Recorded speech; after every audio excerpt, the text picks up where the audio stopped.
Okay, good morning, everyone. Hi, welcome. I don't want to stand up here in your way. We've got a small room, and I see you guys are all spread out. But the nice thing about this smaller room is we're going to hold to the end our questions. So just jot them down. If you really have a question you want to ask along the way, you can just stop one of us. Feel free. So I'm Lani Berman, and I'm joined by Don Hicks this morning. And we have the pleasure of taking you through the journeys of several hospitals' experiences around hospital-physician integration. We're actually going to start by taking you through a couple case studies. And these are with some of our VHA members. And these are for institutions where we help them with design and implementation of their programs. And then we're also going to leave you with what we'll just call some practical lessons learned around physician integration, an experience at one particular hospital and how it was so successful that they were able to take it system-wide. So just by way of brief introduction, again, I'm Lani Berman with VHA. I lead a team of clinical consultants within VHA's consulting division. And my team is primarily responsible for working with clinicians and physicians to look at ways to reduce variation. And it's typically variation in high-ticket areas like cardiac, orthopedic, and spine. And that's my day job. And then the other smaller portion of my time is pretty exciting. I actually have had the privilege over many, many years of working directly with the Office of Inspector General to secure a set of favorable advisory opinions around gain sharing. And I've also had the opportunity to work with several of our member hospitals in some of their journeys through CMS demonstration projects. So I'll share a few of those experiences with you today. And then I've been with VHA and a former company purchased by VHA for the past 15 years. So I'm a somewhat loyal employee of VHA. And I'd like to introduce Don Hicks to you. You want me to speak now, or forever hold my peace? You can speak. Okay. I'm handing you the microphone. So, as you can tell by the color of my hair, when she says many, many years, for me it's many, many, many decades is what that means. Anyhow, I'm a recovering hospital executive. As I say, I left the dark side, went to the light side about 18 years ago, worked in hospital executive management for about 23 or 24 years in California. So all this sort of craziness of healthcare that's going on now, it's just sort of like going back to the 80s again for those of us. I have been with VHA just since last summer. New service for VHA is called Physician Strategies and Services. When people on an airplane ask me what do I do for a living, I say I have world's best job. I get to tell doctors what to do, but not clinically. But we, with groups, either we fix them, build them, kill them, whatever needs to be done relative to medical groups, and primarily, obviously, those are now associated with hospitals or health systems. So have lots of fun too, and I'll get back to you a little bit later after Lani shares her stories. Okay, fabulous. Thanks, Don. So what I'm going to do is I'm going to take you through a couple case studies and with a couple of our VHA members. They're a little bit different, so bear with me, but they're really kinds of neat studies in terms of some of the lessons we learned along the way. Okay, so for our first one, I'm just sort of wondering if this sounds typical to any of you. This is a hospital located, I would say, kind of in the Mid-South. They performed almost 1,600 open heart surgeries a year. So that's a relatively large program. You know, depending on where you're from, this is still considered a very large program. And they had the unique honor of working in a Medicare demonstration project, starting that about a couple of years ago. And they entered into a partnership with their cardiovascular physicians to do three things: improve the cost per case, improve quality, and improve operational efficiencies. Does that sound kind of like some of what you all focus on? So a little bit easier said than done. They had this fabulous dynamic in their market where they had one anesthesia group for all those cases, and they had 12 cardiac surgery groups. So any of you who are doing cardiac surgery, have you ever heard of 12 in any market like that at one hospital? Does anyone have that? You do right there. Okay, well, you're very lucky.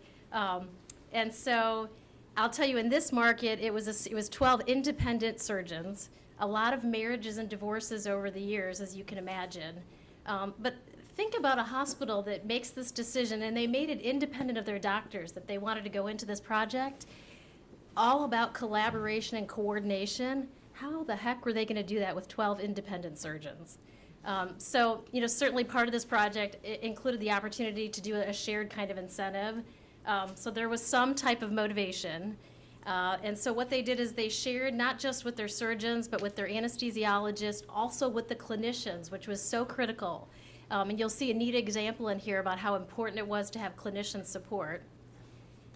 One of the more interesting things that we did early on with them is just to get some agreement, not just among the surgeons, but with anesthesia. So there was a whole list of initiatives mostly focused around quality and efficiency. If there were only two things those surgeons could come together on, it was really on quality and efficiency. There was no way they were ready to entertain anything from a supply perspective. But as long as quality came first, they felt pretty good. So once they developed a list of all the opportunities they were going to work on, they then had to agree with anesthesia. How would we then split the money? Sometimes anesthesia makes decisions, sometimes it's the surgeon.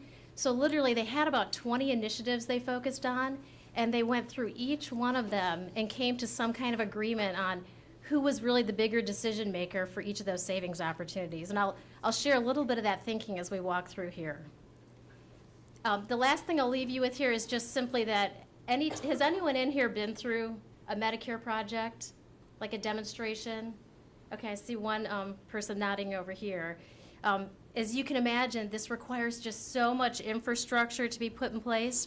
So they built off of some of their existing value analysis structure. It really had to make this just so much bigger. So one of the first decisions they made is this absolutely needed to be a physician-run program with physician structure. A steering committee, this was a newly formed steering committee, was put in place. It had direct reporting responsibility to the board quality committee. This was a very disciplined and well-run committee. One of the surgeons was the chair of the group. Then there were 4 other surgeon members, as well as 4 hospital executives. You can see below that there's a lot of other infrastructure support, everything from the data side of it, but then all of the achievement opportunities from the quality and the operations, with a physician chair leading each one of those subcommittees. And what was so neat about doing this, which maybe some of you are doing this in your institutions, was really elevating those physicians in the organization. So where 12 surgeons could never get along well enough to be in the same practice, they could respect one another as they took some leadership across these various areas. So structure was important. This is one of, I'm going to walk you through 3 of the projects that they worked on so you can get a little feel and flavor for where they had success and where they had some challenges. This first one was around workflow in the operating room, and they were focused on reducing their move-in to incision time. So guess what? They knew for years, it was so obvious that they had really, really high move-in to incision time rates, and their times were highly variable among their surgeons, and then depending on which anesthesia team was working with those patients. So a lot of variability and just way outside national practice. And this was an initiative that had very apparent to people for years, but guess what? Until they put a formal structure in place, they just were never able to get it off the ground. So they put a team in place, anesthesia led the effort. They brought in Six Sigma, several of their Lean Six Sigma folks. They brought in the director of the operating room, a couple staff from the OR. They were able to reduce their move-in to incision by 7 minutes. This took them probably about 4 to 6 months to develop the process, and that's when we started seeing some progress. But imagine shaving 7 minutes a case off of 1,600 cases. That resulted in about a savings of $400,000 a year to the hospital. And I'll show you how they came up with that dollar figure in a minute. It's pretty relevant, but it was based on what they thought were the additive cost of supplies for running that extra 7 minutes. For this kind of initiative, a decision was made to split the money 80-20, with anesthesia taking 80% of the responsibility for moving the patients through. And then really for the surgeons, move into incision was making sure they could actually be there in the hospital, which I know that's a difficult thing to expect. And so I'll share with you, it's sort of, this was one of the funny highlights of this experience, is that there were two things that got done as they worked on this process. One is they set a criteria that said that patient will not be moved into the room until the surgeon is in the building. So that seems simple, right? And I'm sure most of you have that criteria in your ORs anyway. Our chair of the steering committee, the surgeon, literally when this got put in place, he raised his hand. I was really disappointed. And he said, does it count if I'm down the street, up the hill and looking down on the hospital? So that's when you just sort of get deflated, and then he started laughing. So no, that didn't count. So that was put in place. You've got to be in the hospital. And then the second piece of it, which is really where the creativity came into place, is that between anesthesia and the OR staff, they implemented parallel processes as they prepped that patient as they were going to move them into the room. So it was simple things like, why was anesthesia coming in at a different time from the OR staff, right? In terms of prepping and draping the patient versus placing the lines from anesthesia and intubating the patient. And so they really worked simultaneously. It was a huge effort also on the part of the clinicians just to figure out what that coordination of efforts would look like. And I wanted to share, some of you have probably had coffee. I'm going to share just a little bit of data with you because this is so fascinating. And what this slide shows you is it's a class in reward and behavior, right? That there is a correlation between reward and behavior. And so the left-hand side simply shows you what happened throughout the year around the physician incentive. It was directly tied to reducing that number of minutes per case from the time they moved that patient into the room to incision time. You can see that we had a huge drop-off. They worked in those first 2 quarters to get the criteria in place, brought it down to 65 minutes. They had a target of 60. Look at that little uptick by the 4th quarter. We saw that same dynamic from the clinician side, from the staff. There was a $1 incentive put in place for every staff member who was on one of these cases, and their metric was around the percentage of cases that they could get in that room into incision in less than or equal to 60 minutes. And so they too, you can see that percentage keeps increasing. We saw a slight, kind of fall off at the end of those quarters. And very simply put, let me share with you what happened. Great enthusiasm, and finance was kind of listening carefully as the year progressed, and they could see the kind of progress they were making. So they decided to get into a bunny suit and go in the OR and watch what was happening. And everyone thought that was great, that somebody in the executive suite from finance was about to appreciate the efforts being made. And as they came out, they decided they were going to devalue the way the physicians were being paid. So the initial agreement was to pay them at $40 a minute saved, which included everything from supplies to overhead to labor. And then a decision was made to bring that down to $5 a minute. So, yeah, I see a couple, it was a very emotional time, let's say. And so that, you can just imagine, lesson learned right there. Get your metrics set in advance and get everybody's agreement that you're going to stick to it. The challenge here, to be honest with you, is that efficiency is obviously so critical for the reasons you all know. This was a 1-year project, right? So it had a very short time horizon. And finance was concerned that, well, we save this money, but, are we really going to see a decrease in our overhead? Are we really going to change our labor patterns and reduce our overtime? Do we really have that opportunity to increase our case volume to fill up those extra minutes? And so just the sort of simple thought here was that as if you embrace any of these opportunities in a longer term time horizon, it really does make sense to thoughtfully think about how you could compensate for efficiency. But all in all, it was viewed as success because we could see that reward really did influence behavior. And more importantly, we had the OR staff working with anesthesia, working with the Lean Six Sigma. So it was a neat kind of initiative. The last two, a little bit more straightforward, not as much emotion involved. This one was around quality, around their permanent stroke rate. They are a very well-known heart program. Their stroke rate was twice the national average. And there's such good published data out there from the cardiac registries. So this is one of those initiatives that came out of that quality committee. And it was the very first thing they worked on as the engagement started, is they came to agreement. They had 6 of those 12 surgeons who developed criteria pre, intra, and post-operatively around some neuroprotective strategies. They got unanimous support from the entire cardiovascular section to make some pretty significant changes for how they approach these patients. By the end of the year, their permanent stroke rate came down 44% and mortality by 24%. So it was really good. This was probably within about the first 2 months of the project where they were able to get this through the section and put this criteria in place. And I don't have recent, like in the past year data, but you can see what happened over the course of the year of this project. This is their permanent stroke rate. So this was fantastic, and getting it down to 1.15% was very close to national figures.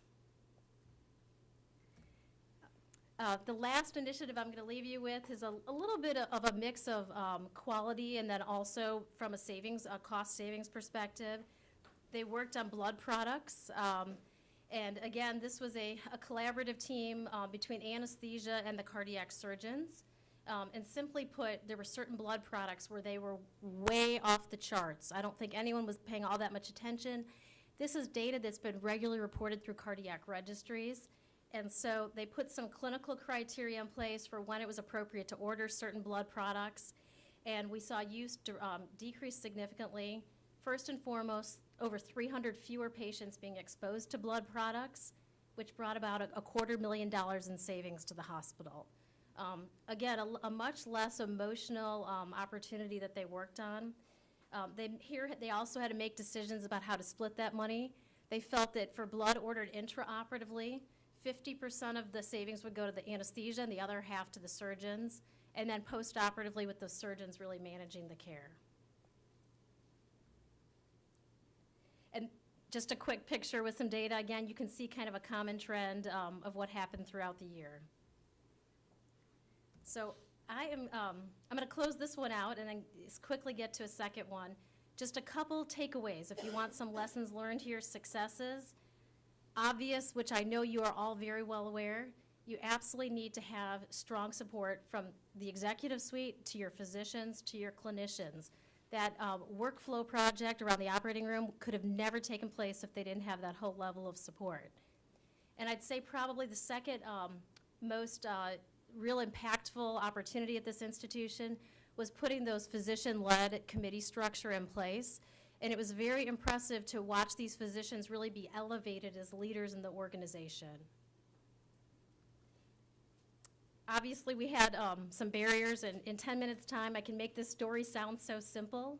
It was about an 18-month process to go through this with the government, and those 12 doctors in independent practice were not always that simple to work with, and there were some heated discussions, as you can imagine, and I'll tell you that the one kind of real downside is that for those physicians who weren't really directly a part of some of this implementation kind of structure, there was limited motivation. So even though they had a dollar motivation in place to help save money, simply by not being a part of that structure, those were just, that's something to look out for. That, as you're setting your programs up, be paying attention to those other physicians and get those who are in leadership positions, get them to work with some of those other peers.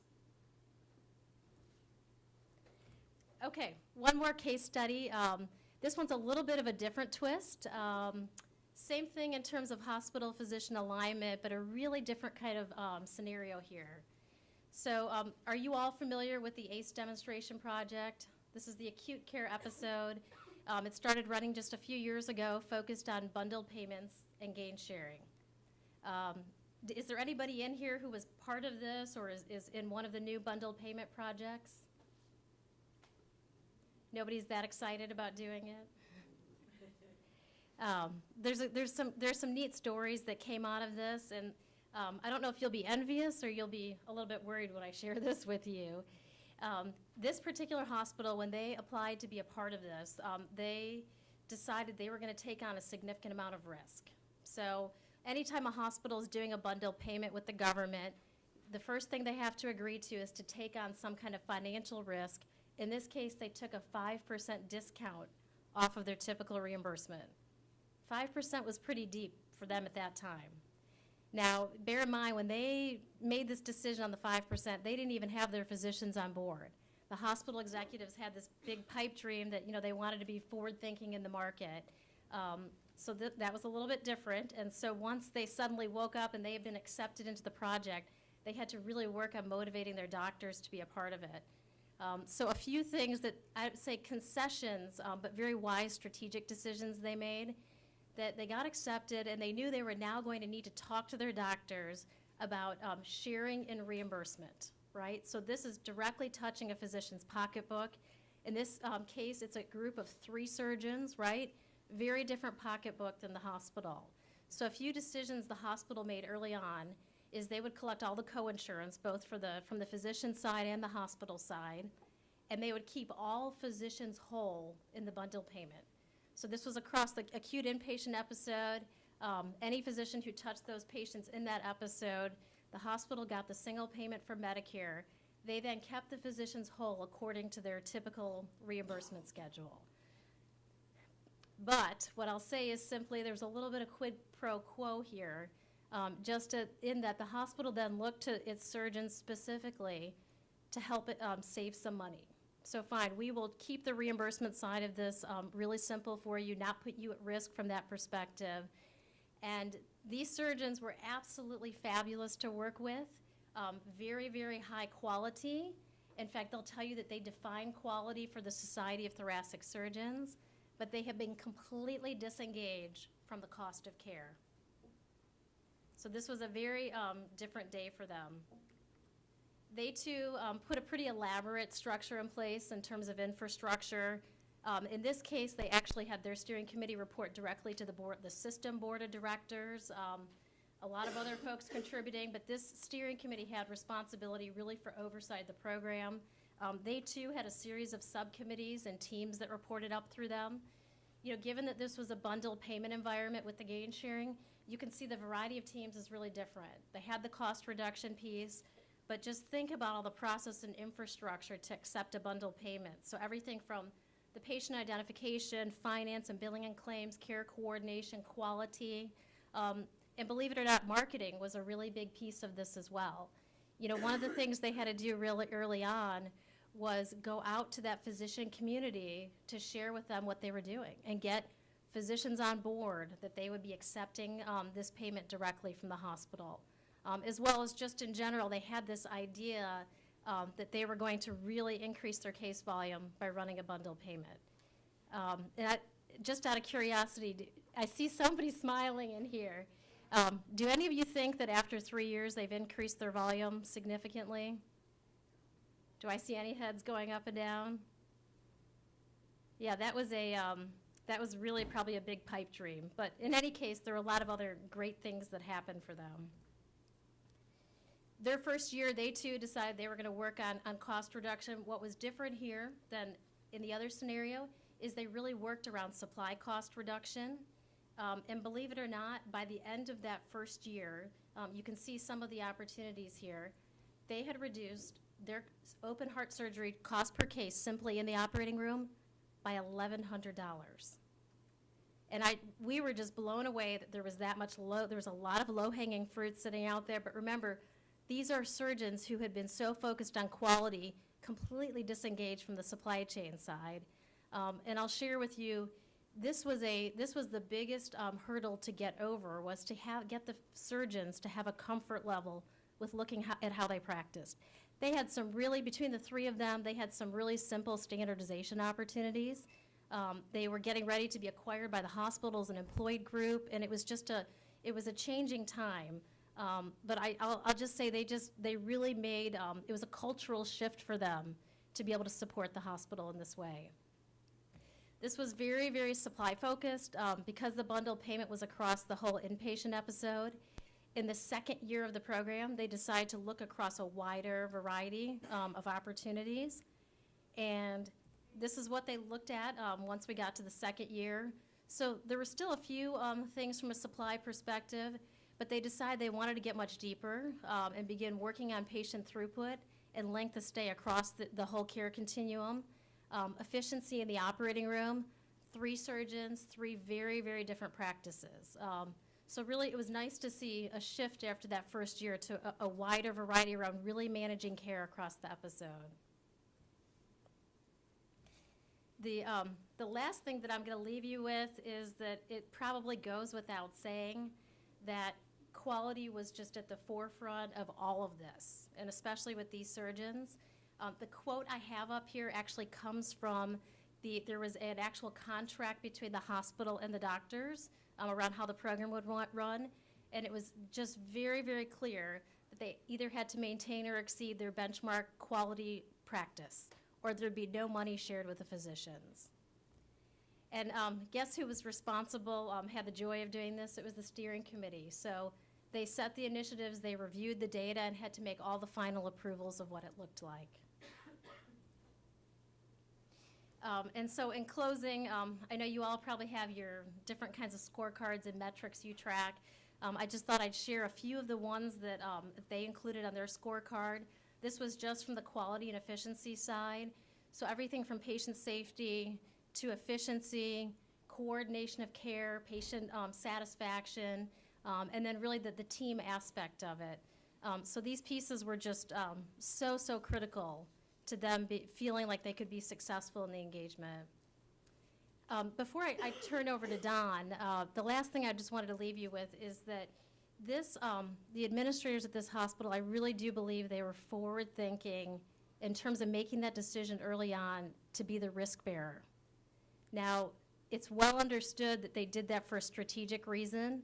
As they've advanced over the years through this kind of environment, that mentality is definitely going to need to shift. So while the hospital took all of that financial risk initially, they're now at a place where they've built quite a bit of trust with these surgeons. And I was thinking of what Lou Holtz was talking about this morning in terms of trust. And so if that's one takeaway of what happened in this situation, they built trust. It wasn't simple. It was in a comfort zone that was really well outside what the surgeons were accustomed to.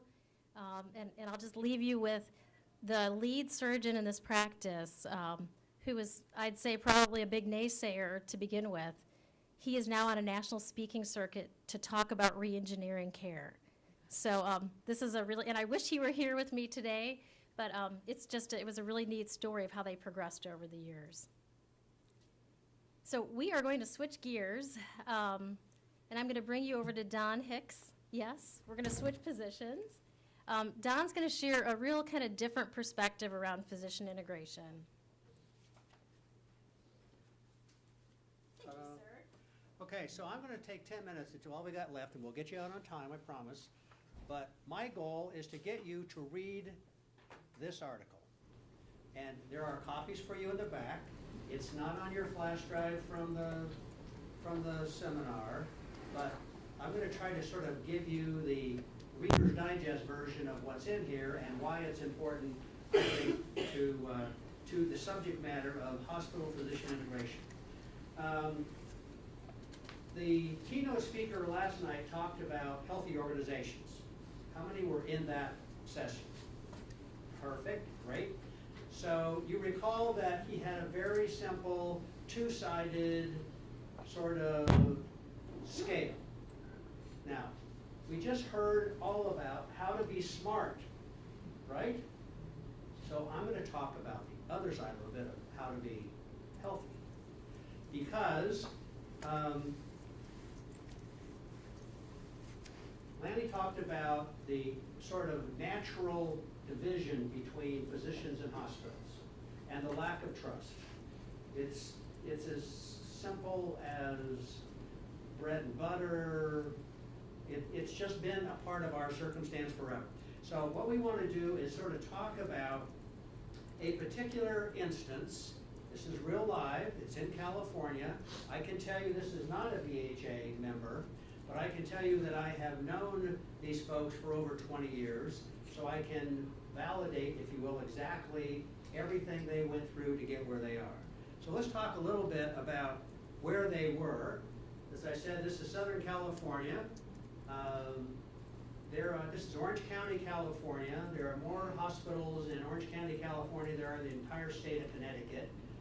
So a very impacted market. It has a lot of capitation still running around loose.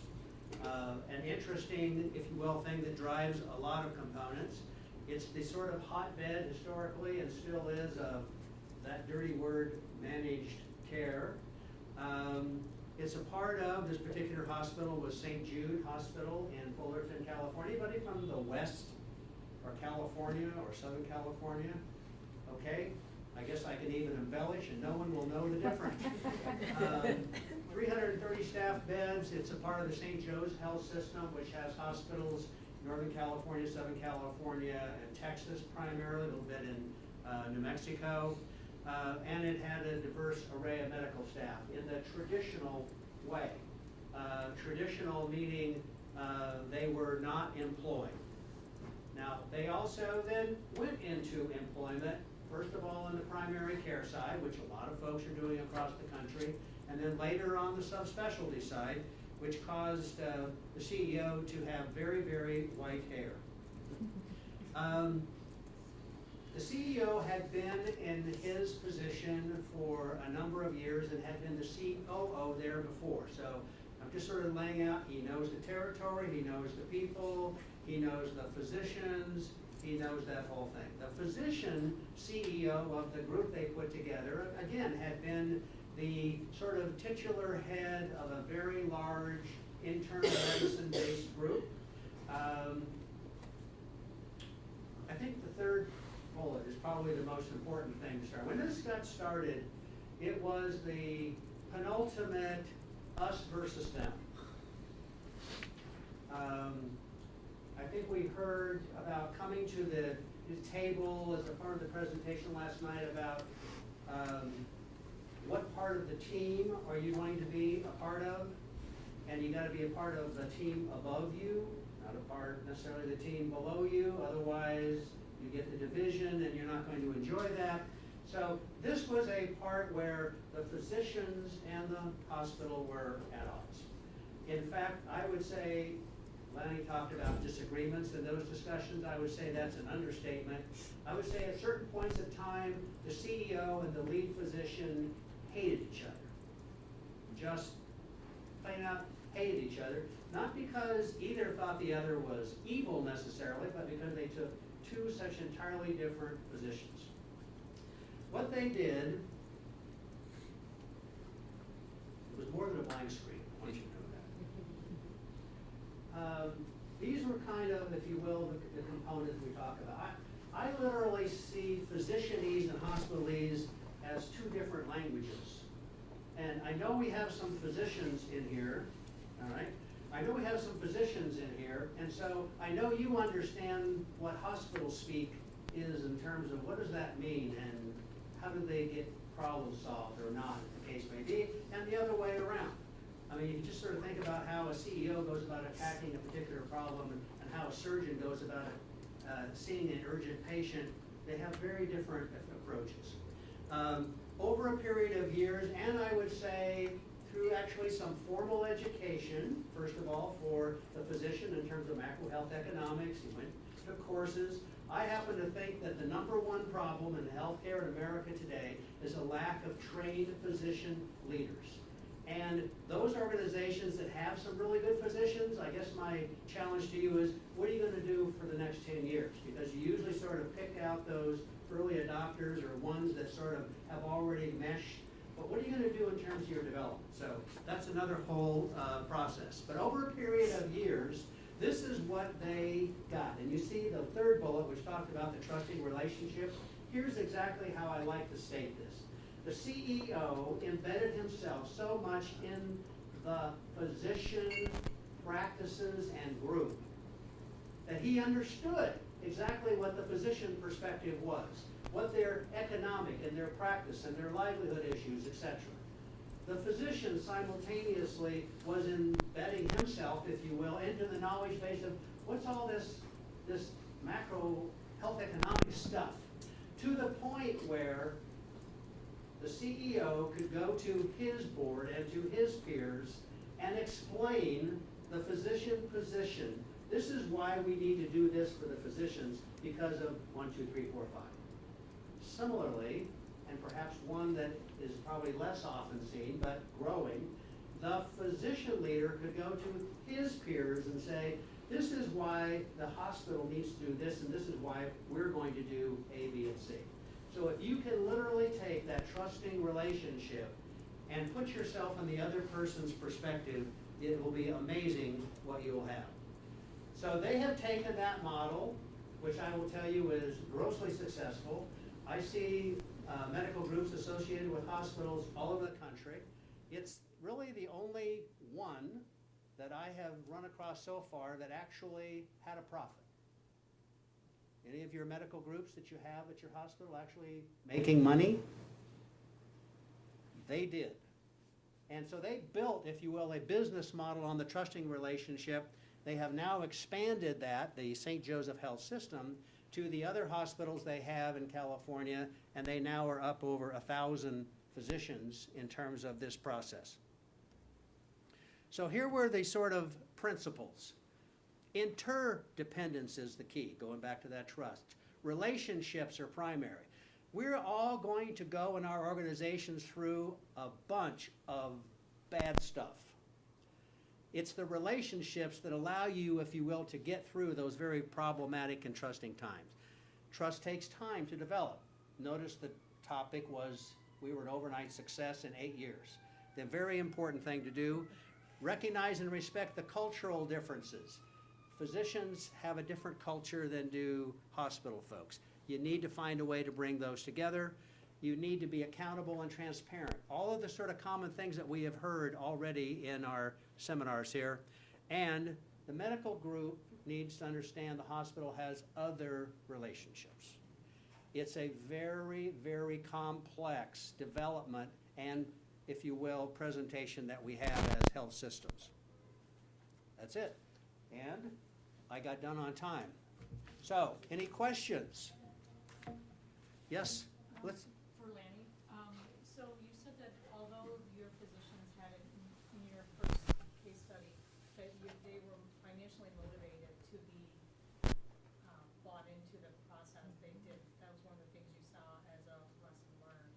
So my organization is in the process of creating a physician governance structure, and probably 10 or 15% max would be involved in the committee structure. So I'm just curious, what would you do differently now to engage those physicians who are not going to be sitting at the table? Mm-hmm. Yeah, I think that it's just such a critical element to that looking back is that one of the responsibilities, literally there were written responsibilities for sitting on that steering committee, and what it didn't have in there that it really needed was to directly hold them accountable for reaching out to their peers. And that not just from the steering committee, but also from those subcommittees, that each of those physicians, so if you think about it, we probably had about half of the physicians who were formally engaged, half of the surgeons through that structure, but to really give them that responsibility to go work with their peers, to take the time to work with them, to take the time to share with them their practice. What were they doing differently than their peers, and then really, really talk about how that impacted quality outcomes. And it's tricky, especially, it's tricky enough within an environment where you only have maybe 1 or 2 physician groups, but it's even trickier when you have all those competing doctors together. Isn't this just a reflection on the physician-run and managed hospitals pretty much take your model to the ultimate level, where you have highly rated hospitals, large, excellent scores of patient satisfaction? Isn't this basically a model of the same thing with a physician-run hospital? More chit in the game, more reasons to want to become efficient, more reasons to want to do better job. And can you, can the not-for-profit hospitals buy into that to extend the physician's presence on boards, presence on governance, presence on all aspects of what have traditionally not been a model I think has embraced what physicians can bring to the table. I come from a community, a small community, where we're now 3 years into building a physician-run hospital, and that's the window we still could against the large Catholic healthcare partner hospital who are highly rated, highly successful, and we are dealing with this trust issue because during that period of time there was no trust. It was very ugly. But now we're trying to get back where maybe we can come back together, but I don't know. Right, it's, I mean, it's such a It is, it's a different mindset, and it's such a critical point. Just, very simply put, when you're in a situation where you have a market where there are a lot of independent physicians. So in this case, at the one hospital, they were all independent. The second hospital, they eventually became employed midway through the project. So this was a way to correct for that whole misalignment of incentives, and then get these physicians in those positions to help support that goal of the hospital. But I'll share with you, just as I'll leave you with this. I see, I think I'm being asked to wrap up back there. Is that even in the facilities we go into where it's a very highly employed kind of market with the physicians, especially in some of these, high-ticket specialties, employment alone is not what brings you to everything that you've just said. Maybe you more so see that on the for-profit side. I nearly only exclusively work in not-for-profit, but employment alone, unless that employment agreement is structured with the right kinds of incentives to support efficiency, quality, satisfaction, cost reduction, don't necessarily assume you're going to get all of this. Great, thank you very much. Don't forget to Thank pick up a you. copy of the article. Thanks for